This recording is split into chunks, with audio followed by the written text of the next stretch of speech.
Hello everyone, welcome back to our channel. Today we will learn about preposition part 3. Preposition के 2 parts में हमने preposition in, on, at, to, towards, over, above इन सब के uses देखे थे और in example से समझा था. आज हम देखते हैं preposition along, around, through के uses सब देखेंगे और उन्हें एग्जाम्पल से समझने की कोशिश करेंगे. So let's start. पहले देखते हैं along. along along का मतलब होता है साथ साथ. along मीन्स साथ साथ, साइड बाय साइड, जिसको हम साइड बाय साइड कहते हैं, साथ साथ, उसको कहते हैं along. जैसे she is walking along the road. वो रोड के साथ साथ चल रही है, मतलब पैरेलल में. यहाँ रोड है, उसके साथ साथ पैरेलल में चल रही है, उसको हम कहते हैं along. जैसे she is walking along the road, ऐसे साथ साथ पैरेलल में जो लाइन्स ऐसे दिखें, ऐसे बने, तो उसके लिए हम along का यूज़ करते हैं. जैसे देखो रोड जहाँ जा रहा है उसी तरफ वो जा रही है, she is walking along the road, मतलब रोड के से साथ साथ चल रही है. यहाँ पे लोगों को कन्फ्यूजन हो जाती है कि she is walking on the road होना चाहिए. ऑन द रोड हम तब यूज़ करते अगर वो एक जगह खड़ी है, पर वो एक जगह खड़ी नहीं है, वो रोड के साथ साथ चल रही है. She is walking along the road होगा. और एग्जाम्पल देखते हैं. Trees are planted along the road. Trees जो हैं, पेड़ लगे हुए हैं रास्ते के साथ साथ, अलोंग द रोड. यहाँ रोड है और उसके पैरेलल में ट्रीज लगे हुए हैं उसके साथ साथ. यहाँ पे भी अगर हम देखें, यहाँ रोड है और उसके साथ साथ पैरेलल में ट्रीज लगे हैं. सो अलोंग का मतलब होता है साथ साथ, पैरेलल में.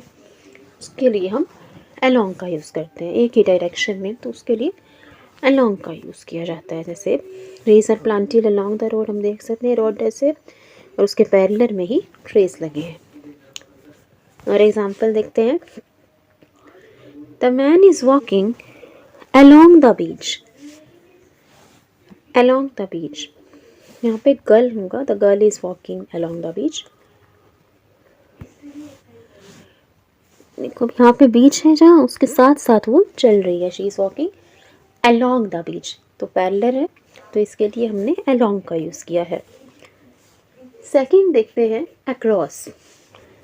Across means movement from one side to another, मतलब एक तरफ से दूसरी तरफ जाना, दूसरे पार जाना, उसको हम कहते हैं across. Movement from one side to another, जैसे हम डायग्राम में देख सकते हैं, यहाँ से उधर मूवमेंट करना, इधर से उस तरफ जाना, दूसरी तरफ जाना, एक तरफ से दूसरी तरफ, उसको हम कहते हैं across. Movement from one side to another. Example देखते हैं. The girl is swimming across the river. जो लड़की है वो कल नदी के पार जा रही है, दूसरी तरफ जा रही है, मतलब इस साइड से वो एक दूसरी साइड को जा रही है. She is swimming across the river. से क्रॉस कर रही है ना रिवर को पार करके उसकी दूसरी साइड पे जा रही है. She is swimming across the river. Across है movement from one side to another, एक तरफ से दूसरी तरफ जाना, एक तरफ को पार करके दूसरी तरफ जाना. तो रिवर को, वो नदी को पार करके दूसरी तरफ स्विमिंग करते हुए जा रही है. She is swimming across the river. और एग्जाम्पल देखते हैं. He ran across the street.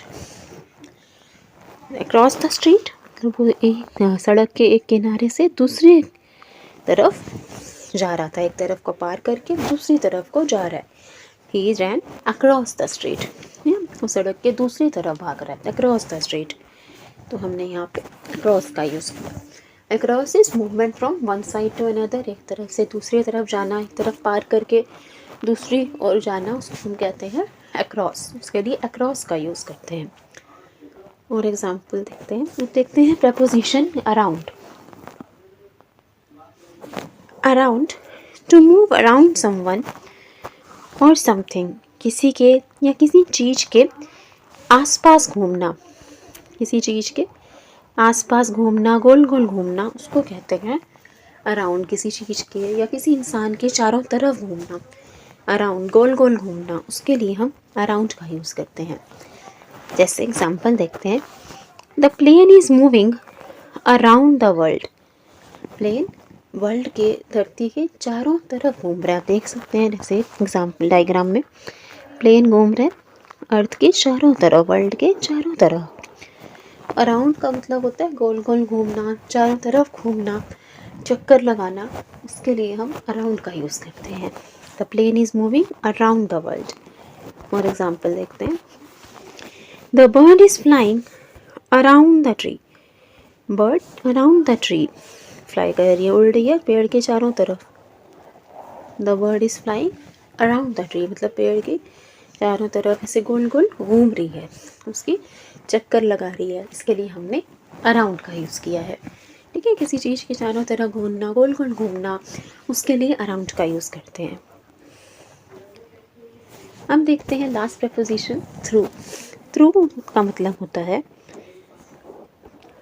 किसी चीज़ के आर पार जाना, या फिर किसी चीज़ से गुज़रना, किसी हालात से गुज़रना, उसके लिए भी हम थ्रू का यूज़ करते हैं। जैसे डायग्राम में देख सकते हैं, इधर से उधर जाना, किसी चीज़ के बिल्कुल आर पार जाना, उसके लिए हम थ्रू का यूज़ करते हैं।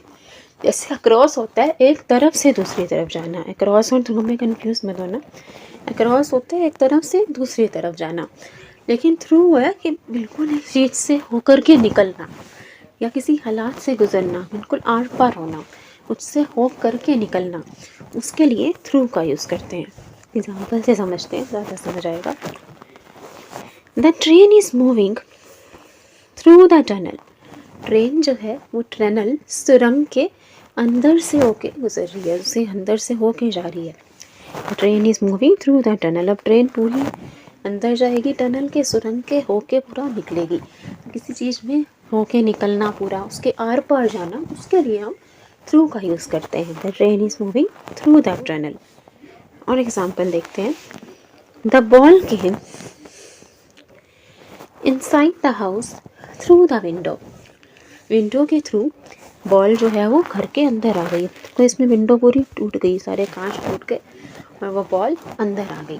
तो किसी चीज़ के बिल्कुल आर पार हो जाना, उसके लिए हम थ्रू का यूज़ करते हैं। तो बिल्कुल बॉल ने क्या किया, पूरा कांच तोड़ दिया और विंडो के वो आर पार चली गई घर के अंदर।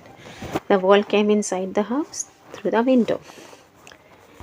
और एग्जाम्पल देखते हैं, mister Smith is going through difficult times in his life after his retirement. Through का यूज़ हम इसलिए भी करते हैं, किसी चीज़ से गुज़रना, किसी हालात से गुज़रना, अगर कोई किसी समस्या का सामना कर रहा है, किसी हालात से गुज़र रहा है, ठीक है, किसी डिफ़िकल्टी से डील कर रहा है, तो उसके लिए भी थ्रू का यूज़ होता है। जैसे mister Smith is going through difficult times in his life after his retirement. वो अपनी लाइफ के डिफ़िकल्ट टाइम्स, मुश्किल समय से गुजर रहे हैं, अपने रिटायरमेंट के बाद उन्हें प्रॉब्लम हो रही है और एक मुश्किल समय से वो गुजर रहे हैं अपनी लाइफ में। जैसे कहते हैं ना कि I am going through a lot, he is going through a lot, मतलब उसे बहुत कुछ झेलना पड़ रहा है।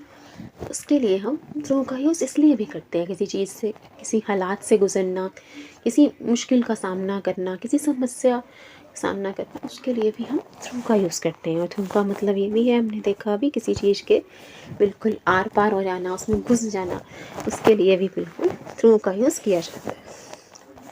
सो आज हमने प्रपोजिशन देखी, along, across, around and through. I hope आपको समझ आया होगा। एक बार क्विकली रिवीजन कर लेते हैं। अलोंग का मतलब होता है साइड बाय साइड, साथ साथ। जैसे she is walking along the road, वो रोड के साथ साथ चल रही है। पैरेलल, जो कोई है ना, पैरेलल दो ऐसी लाइनें लिखी सीधी, तो उसके लिए अलोंग आएगा। Trees are planted along the road, मतलब जहाँ पे रोड है उसी तरफ ट्रीज लगे हुए हैं, रोड के साथ साथ ट्रीज लगे हुए हैं। Across is movement from one side to another, एक तरफ से दूसरी तरफ जाना, उसके लिए हम अक्रॉस का यूज़ करते हैं। जैसे the girl is swimming across the river, वो रिवर की, नदी की एक तरफ से दूसरी तरफ को जा रही है, तैरती हुई अक्रॉस स्विम कर रही है। ही रैन अक्रॉस द स्ट्रीट, वो सड़क की एक तरफ से दूसरी तरफ जा रहे हैं। Around, to move around someone और समथिंग, किसी चीज़ के आसपास गोल गोल घूमना, चारों तरफ घूमना, उसके लिए अराउंड का यूज़ होता है। जैसे the plane is moving around the world, ठीक है, पूरे वर्ल्ड के आसपास घूम रहा है plane. The bird is flying around the tree, bird जो है वो उड़ रही है पेड़ के चारों तरफ, गोल गोल घूम रही है। और थ्रू होता है किसी चीज़ के बिल्कुल आर पार जाना, उसमें से घुस के निकलना, उसके लिए थ्रू का यूज़ करते हैं। जैसे the train is moving through the tunnel, तो टनल के पूरे अंदर जाके उसके आर पार जाएगी ट्रेन, ठीक है, उसमें से घुस के निकलेगी। The ball came in side the house through the window, बिल्कुल विंडो के आर पार होकर बॉल अंदर आ गई घर के। और थ्रू का यूज़ इसलिए भी किया जाता है जब कोई किसी डिफ़िकल्टी से, किसी मुश्किल समय से गुजर रहा हो, उसके लिए भी हम थ्रू का यूज़ करते हैं। जैसे mister Smith is going through difficult times in his life after his retirement, अपने रिटायरमेंट के बाद मिस्टर स्मिथ अपनी लाइफ के मुश्किल समय से गुजर रहे हैं। So I hope you like it and understood. If you have any doubts, any queries, please feel free to ask. Please like, share and subscribe. Thank you everybody. Thanks for watching. मैंने पूरी कोशिश की है कि आप लोगों को समझ आ जाए। नहीं, अगर कोई डाउट है तो प्लीज़ पूछिए। Thank you everybody. Thanks for watching.